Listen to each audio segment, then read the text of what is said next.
Hey, welcome back. This is Math 0965, and we're about to start the last section we need to cover, or two of the last sections. So anyways, this is 12.1. Let's dive right in here. Okay. So definition, what is an exponential function?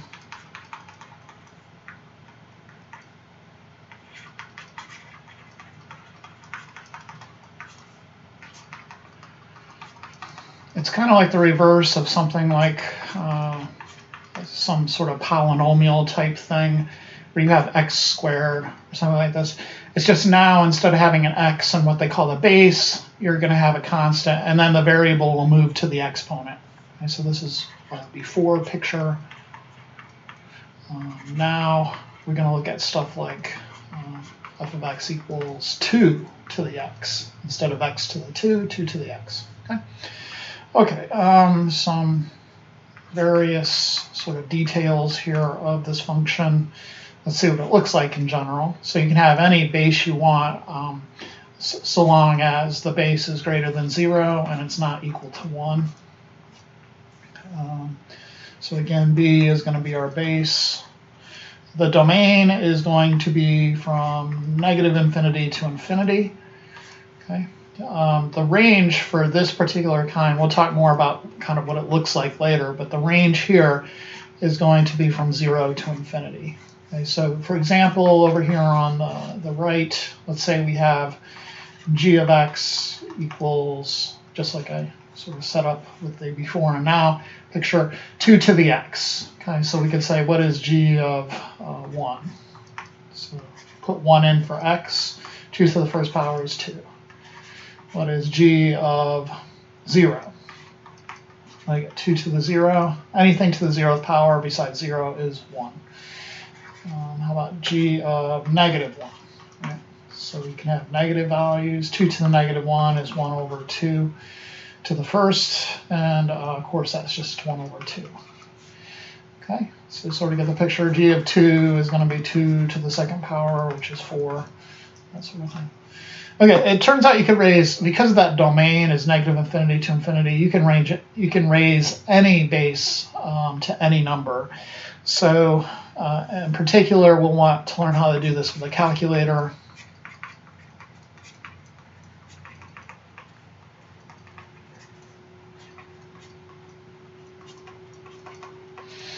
And on your calculator, you'll have, there's one of two keys. The key on your TI-30X2S, if that's what you have, looks like this.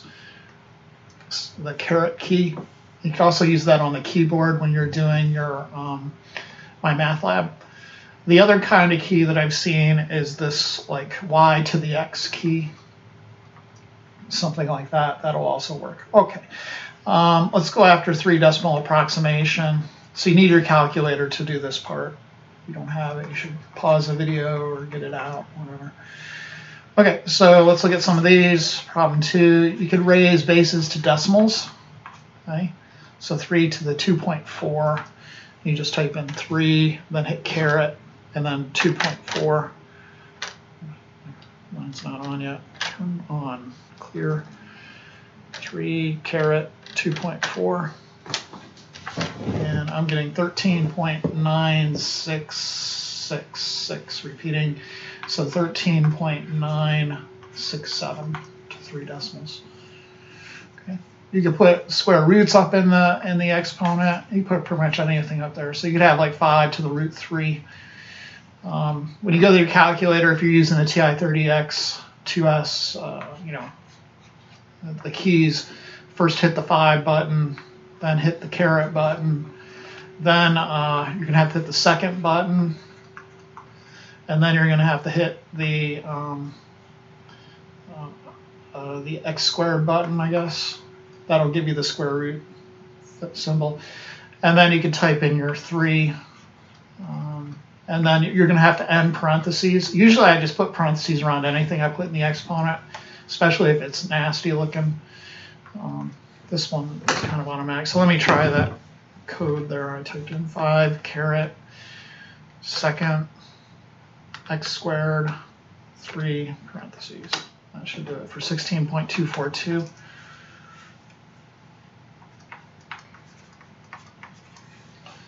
Make sure I'm recording here. Doesn't seem like I'm recording. Hello.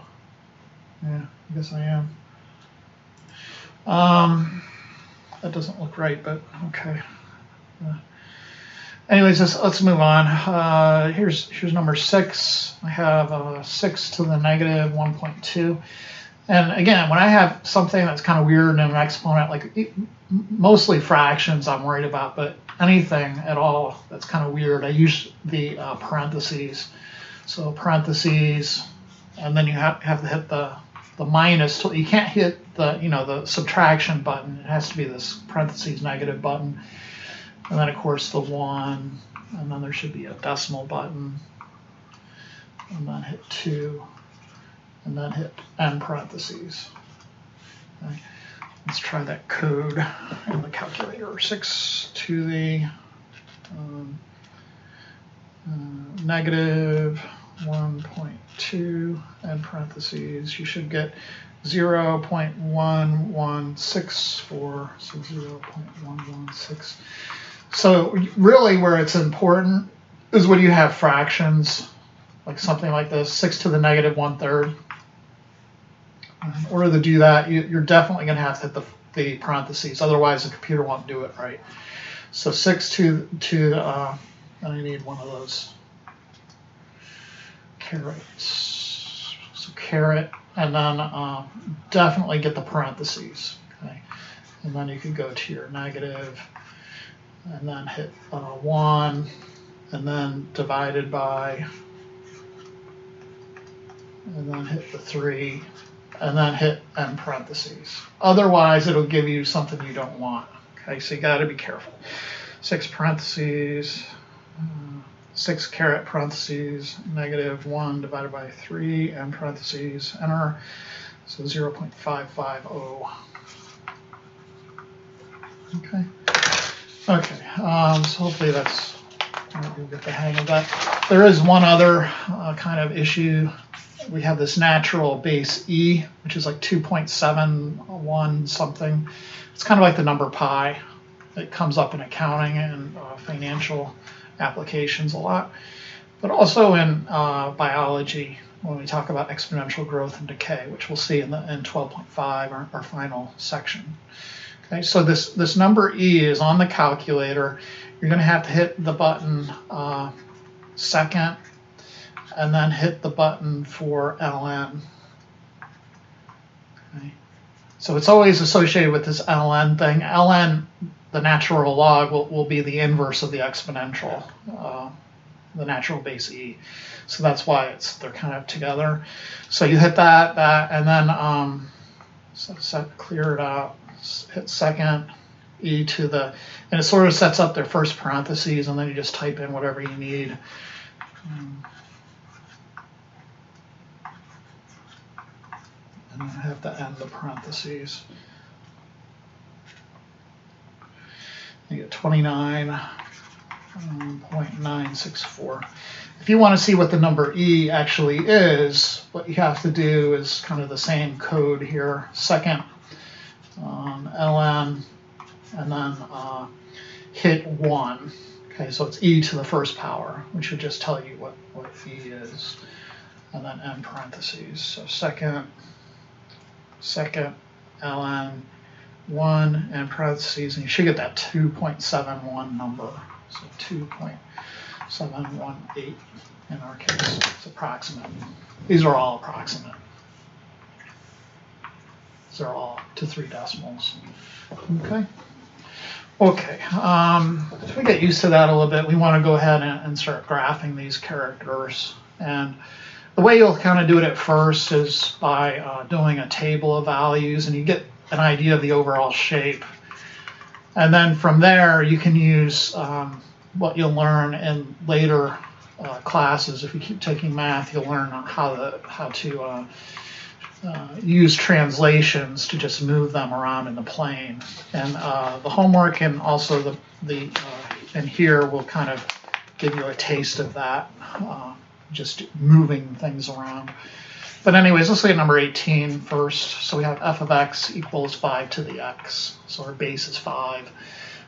We just want to do a small table. We don't have to get too carried away. Usually I think in the homework they use like -3 to 3. I'm just going to go -2 to 2. Okay, so I have 5 to the -2 is the same as 1 over 5 squared, which is 1 over 25. 5 negative 1 is 1 over 5. 5 to the 0 is 1. 5 to the 1 will be 5. And then 5 squared will be 25. Okay. So I'm going to need a big positive y. So I got to go up to 25. You could go by 5s or something if you want, but make sure I know what you're going by. Otherwise, I'm liable to mark it wrong. So anyways, 1, 2, 3, 4, 5, 6, 7, 8, 9, 10, 11, 12, 13, 14, 15, 16, 17, 18, 19, 20, 21, 22, 23, 24, 25. Okay, and then 1, 2, and 1, 2 in the other direction. So -2 is really low, below 1.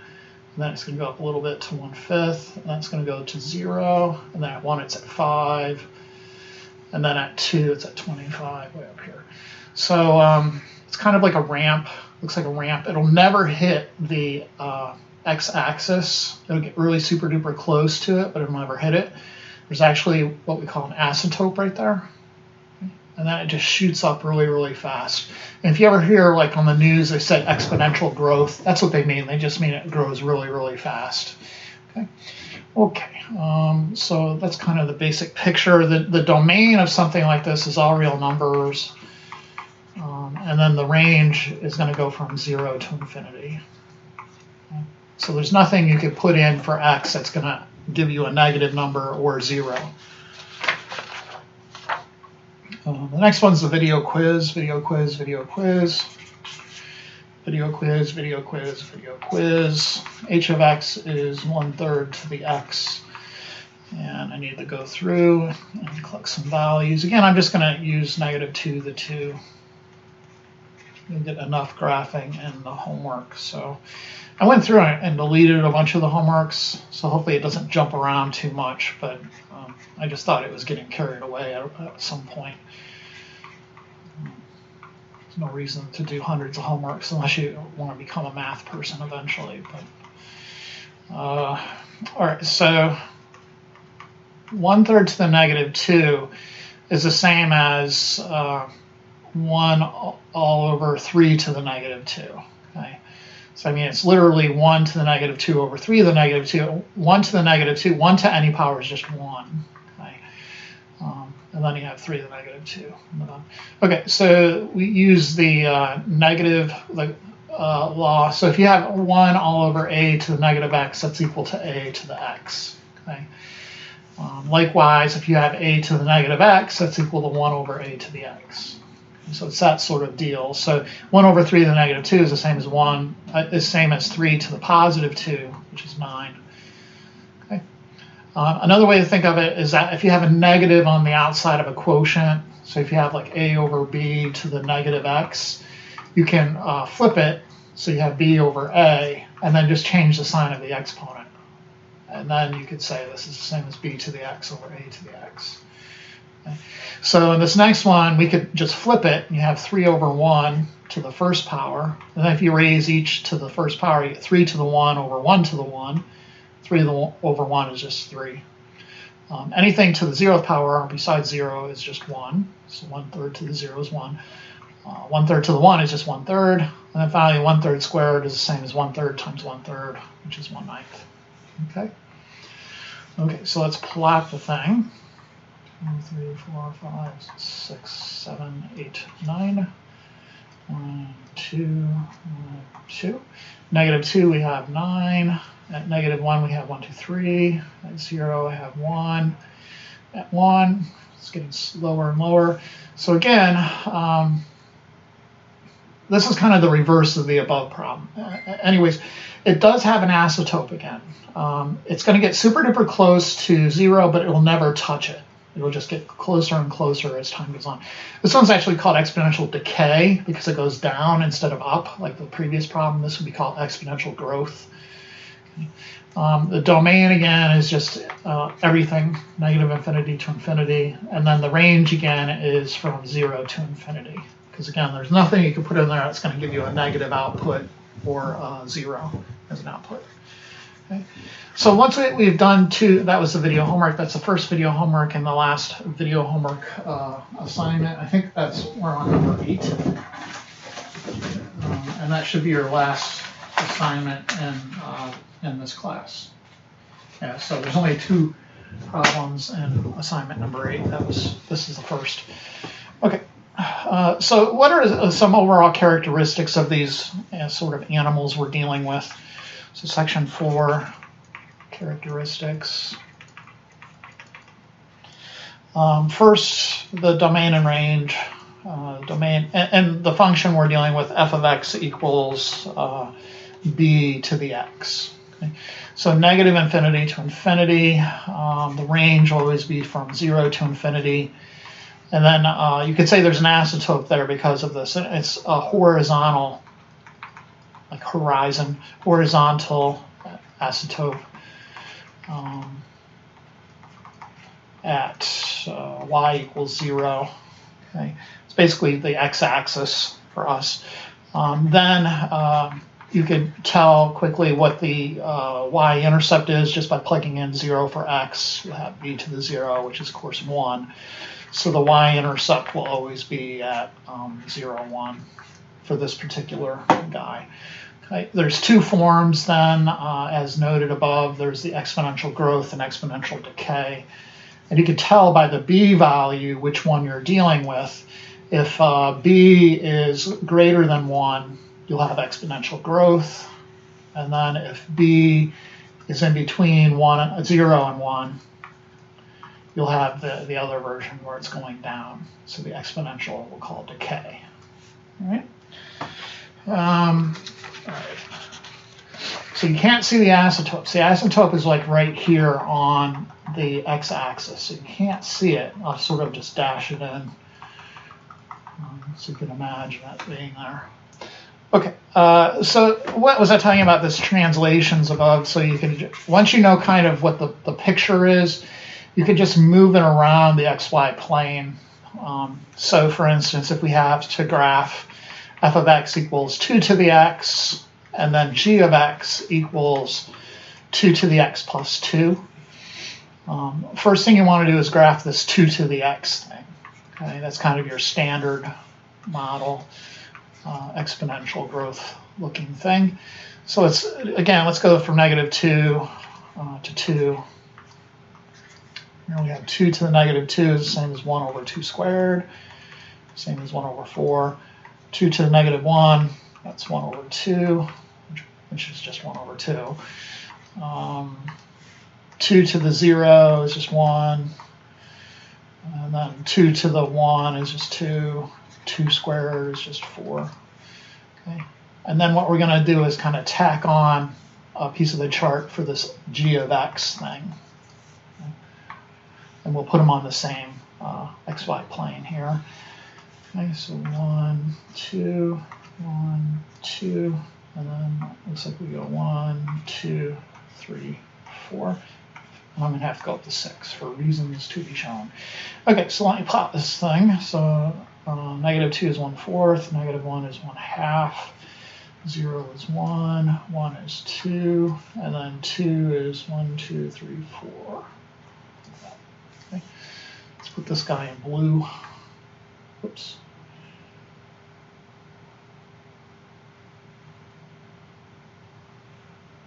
Okay, so it's doing something like that, and it should, get closer and closer to 0. It's not going to like bounce up and then come back down or anything. So this is kind of an ugly looking. And I have to redraw the whole thing. So let me try that again. Ugh.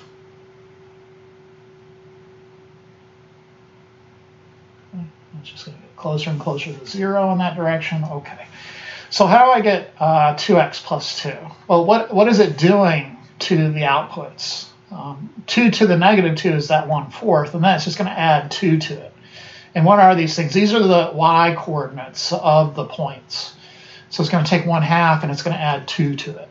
So essentially what's happening to all these points, if you look over there and your over here in your xy plane, it's moving everything up 2 positions. So it's going up 1 and then 2.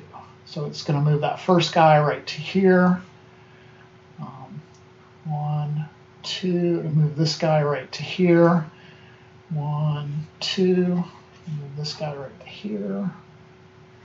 And then this guy 1, 2. So what is it doing? It's shifting the entire graph up 2 places. 1, 2. Okay.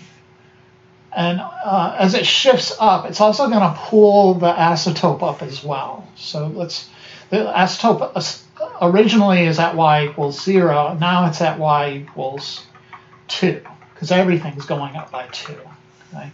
And then the plot, I'm putting it in red, is going right through these points. It's essentially the same thing as what we had before, except everything is shifted up by 2. Okay, so that's what I mean. You're going to be able to identify, like, if somebody then asked you the graph of x equals 2 to the x minus 2, what would that do? That would shift everything downwards too. And then there's other weird ones, like if you try, I don't know, k of x, running out of letters here, 2 to the x minus 2, that's going to shift it to the right by 2.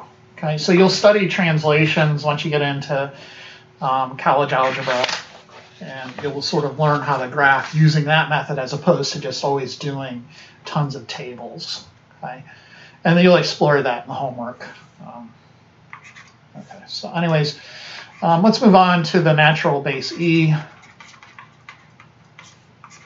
which is basically a number like pi, except this one is 2.71 something, on and on, comes up in finance. Okay, so in particular, compound interest is where you'll see it first.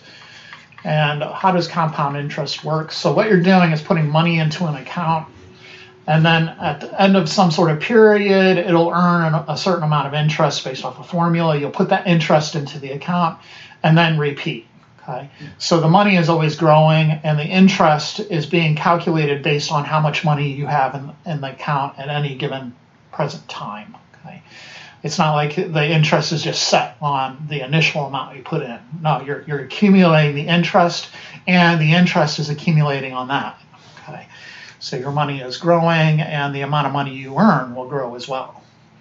Okay, so let's take a look here. The first case is the annual compounding, where this is only happening once every year. Okay, and the formula is A equals P times 1 plus R to the T. Okay, the second one is continuous compounding, or sorry, n compounding. So like monthly compounding or daily compounding, n being the number of times you compound per year. Okay, so for monthly compounding, n would equal 12. Okay, okay, so A would equal P times 1 plus R over n to the nt. So just a little bit different. And then finally, the continuous compounding is where you would see the number e popping up.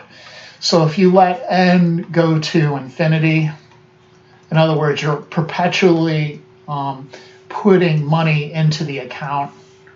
Like every nanosecond, you readjust the interest. The formula for that will be A equals PE to the RT. Okay. And one of the problems will have you go through and kind of compare and contrast. This is problem 40 from the book. They want you to compare and contrast the different kinds of compounding given a principal of $5,000, a time period of 10 years, and a rate given as a decimal, 0.065. Okay, okay, so here we go. Part A, they want you to do semi-annual. And that means twice every year, so n will equal 2. Okay? So A will be 5,000 times 1 plus 0.065 all over 2, and then raised to the 2 times 10th power or 20th power. Okay. I put that in your calculator, and I put it all in at once. I don't do approximations because approximations lead to error. Okay, so I'm going to type 5,000 parentheses 1 plus 0.065 divided by 2, end parentheses, then caret, and hit 20. Okay, push enter, and you should get $9,479.19 approximately. Okay, let's see what happens if we do it monthly. And of course, for monthly, the end value is 12. Okay, so our future value will be 5,000 times 1 plus 0.065 all over 12, then raised to the 20th power. Okay. So 5,000 times 1 plus 0.065 divided by 12, and then raised to the 20th power. And then push enter. Oops, I made a mistake in mine. And it shows. Okay, so I made a mistake somewhere. Let me try that again. 5,000 times, so parentheses, 1 plus 0.065 divided by 12, and parentheses, raise it to the 120th. I think I just raised it to the 20th. Anyways, I'm getting $9,560.92. So you see you get a little bit more if you have monthly compounding. Okay. So you would expect you get a lot more if you have continuous compounding, but there's kind of a limit to it, how much money you're really going to make, and you'll see that here. So for continuous compounding, you have to use the other formula with the E, the natural base E. So we get 5,000 E to the 0.065 times 10. Okay. So put that in my calculator, 5,000, then second ln, 0.065 times 10, and parentheses, push enter, and you get something about $9,577.70. Okay, so you don't get like an infinite amount of money because of this, right? It doesn't work like that. But it's better to have continuous than monthly. Okay, so let's dive into the ridiculous amount of homework assignments, homework problems we have this time. I took a bunch of them out because mainly it was like just getting crazy with the graphing. I hope nobody's upset. Let's see what we have. Assignments 12.1. And you can see all the ones that check marks, so the ones I got rid of already. So let's take a look. This one's just using your calculator, so you can handle that. This is where we begin with all this business with the graphing, and like I said, eventually you'll sort of learn how to deal with it, but in the beginning you may have to do a bit of a thought experiment here. So we have X, and then all these different guys. So 8 to the X, negative 8 to the X. Let's just look at those two first, right? So let's say -1, 0, and 1. So here I'll have 1 over 8, 1, and then 8. Putting the negative in front, what does it do? It makes all of the y values negative. Okay, so effectively what it's going to do, you'll start with 8 to the x, which is something like this. And then this is just going to make all those y values negative. So it's going to flip it around the x-axis. Okay, so let's find those. The original is probably this guy right here, but I knew, no, it can't be. So it should be going through 1 at 0. So whichever one is going through 1 at 0. And of course, they've used this huge number, so it's kind of hard to tell. So I think it's that guy right there. It could be this guy. it's definitely not that guy because it's going below the x-axis. So this is drop and drag. So this guy, 8 to the x, is this guy. And then the flip version of that is negative 8 to the x. So I assume that will be this guy. Yeah. Okay, so that will be the negative 8 to the x. Is this dude? Whoops, I lost him. There's no way to humanly put that into the correct position because it's going to flip out.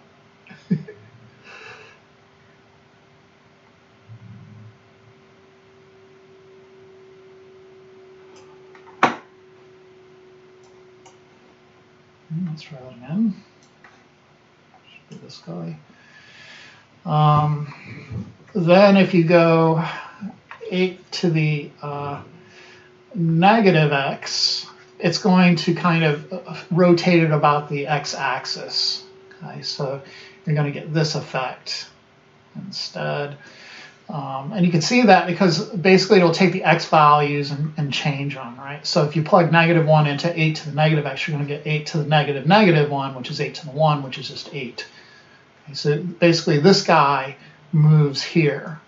And then if you plug in 0, of course, you're going to get just 8.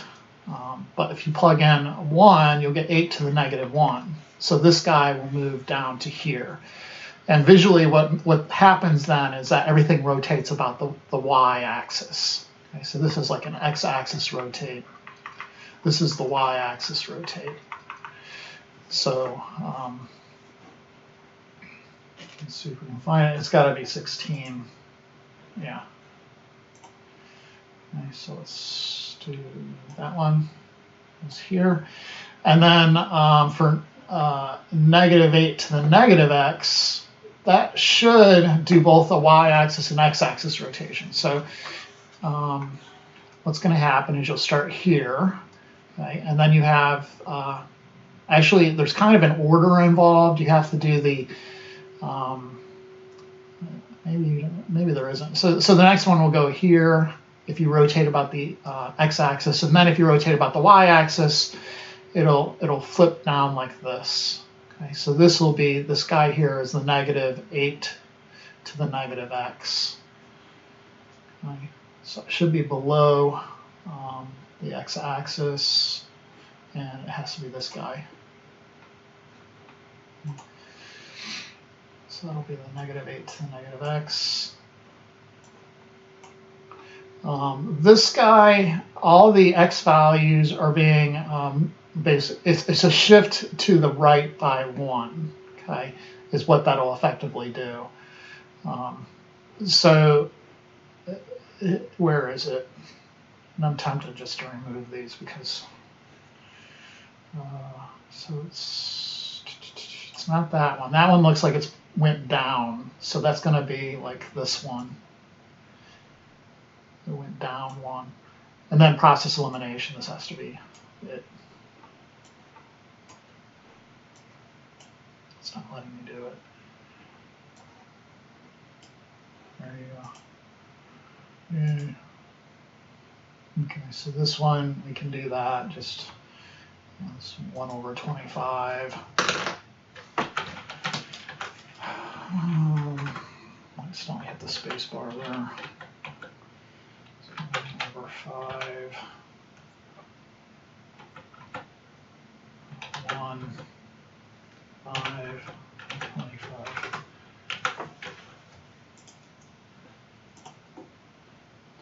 Then they want you to plot it. So it's this exponential growth guy. So let's do this one. Okay, so I removed some of them.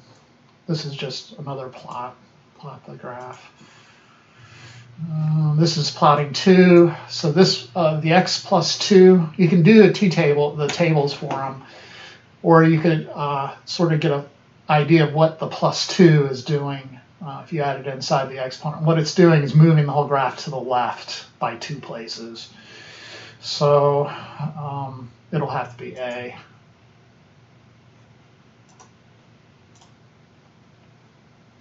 Yeah. Graph of f 2 units to the left.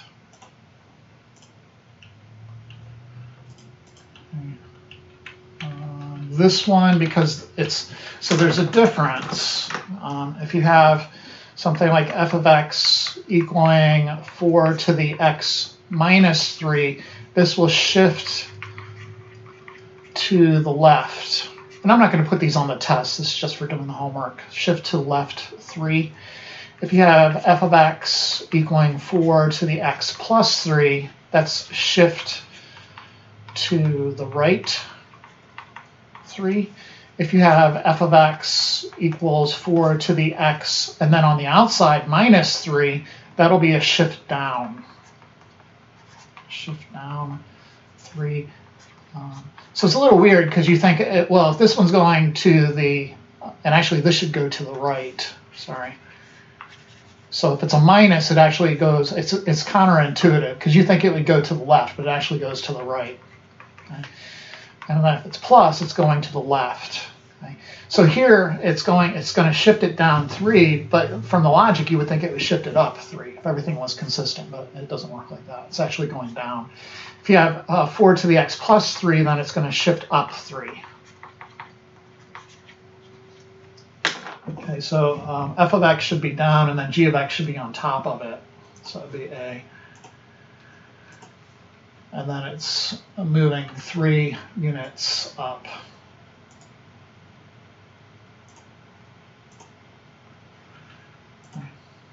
And you'll do that more in once you get to college algebra, but for us it's already.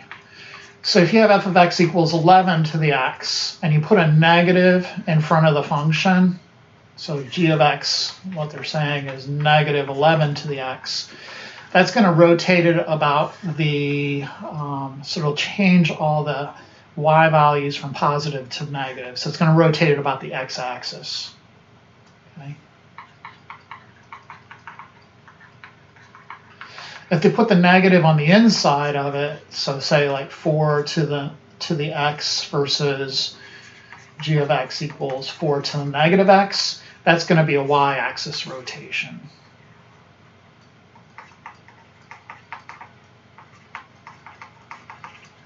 Okay. So 4 to the x, and then 4 to the negative x, or wait, so here we got, it's this one, g is rotated down.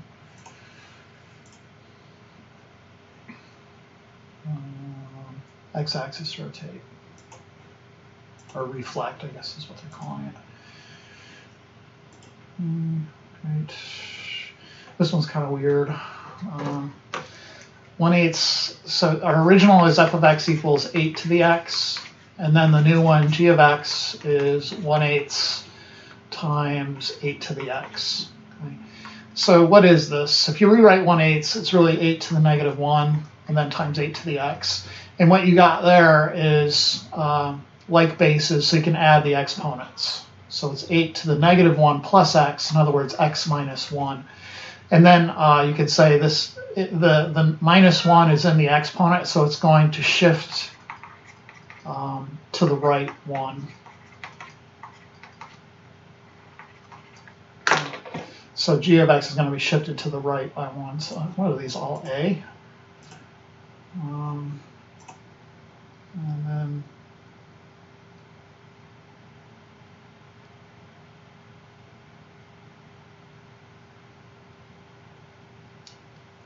another way to think of it is it's a vertical stretch. Okay, so you can also think of this as a vertical stretch. I'm just gonna go through it. Oh, this ticks me off. Somebody didn't do their job. Here we have, I did one like this in the notes.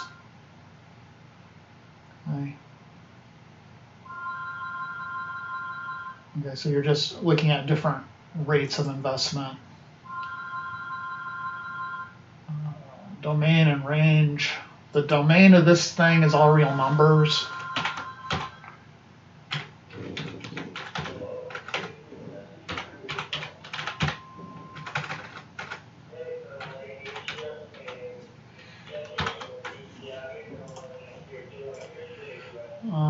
What is the range? So there's an asymptote when you move it up like that, and you can tell it's going from 4 to infinity. 4 to empty.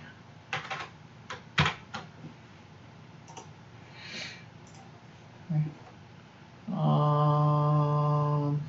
Yeah, so this would be the domain negative infinity to infinity, and then the range is going from 2 to infinity, not including 2. Domain negative infinity to infinity, and then the domain 0 to infinity. When you put a negative in the exponent like that, it's going to flip it about the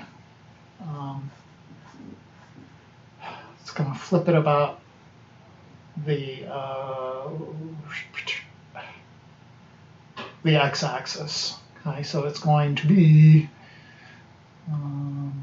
so the original is exponential growth, and then it's always a for some reason. It seems like it's always a. Just guess a. The graphs intersect at 0, 1.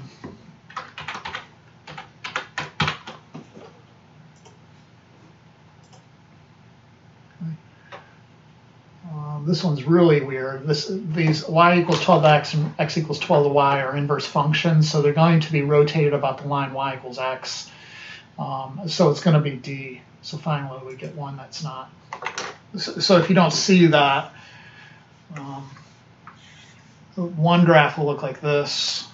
That will be y equals 12 to the x, and the other one's rotated about this line. So if they switch the x and the y coordinate, all that will do is rotate it. Okay, so if you kind of just draw the rotated version, that's what you get. Maybe it's this one. Oh, no, it's not. It's not that one. What do I got? Oh, the dashed red one is. Okay, so.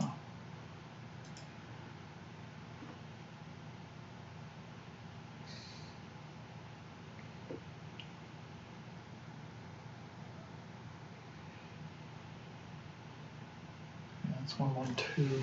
So just putting 0 into whatever they gave me.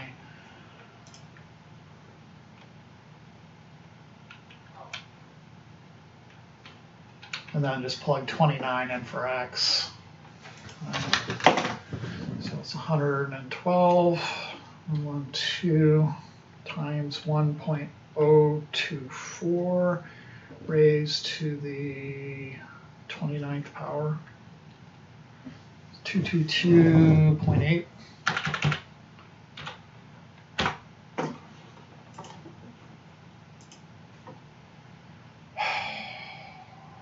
(2032), so we're subtracting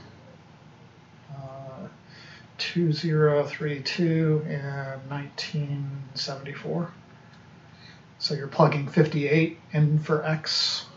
Let me just remind myself. So it's going to look like this.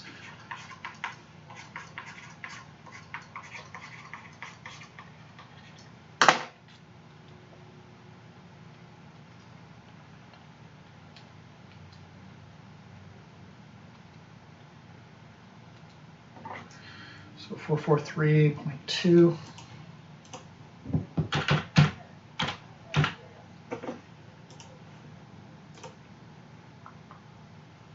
Then 2061, so 2061 minus 1974 is 87.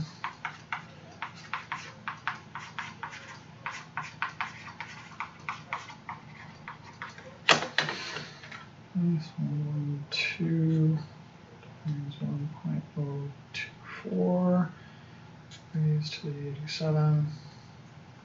881.7.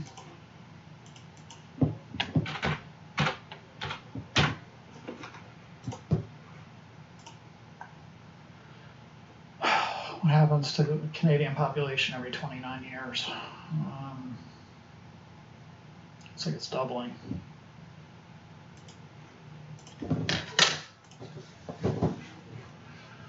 Great. Let's see how much I'm dealing with here.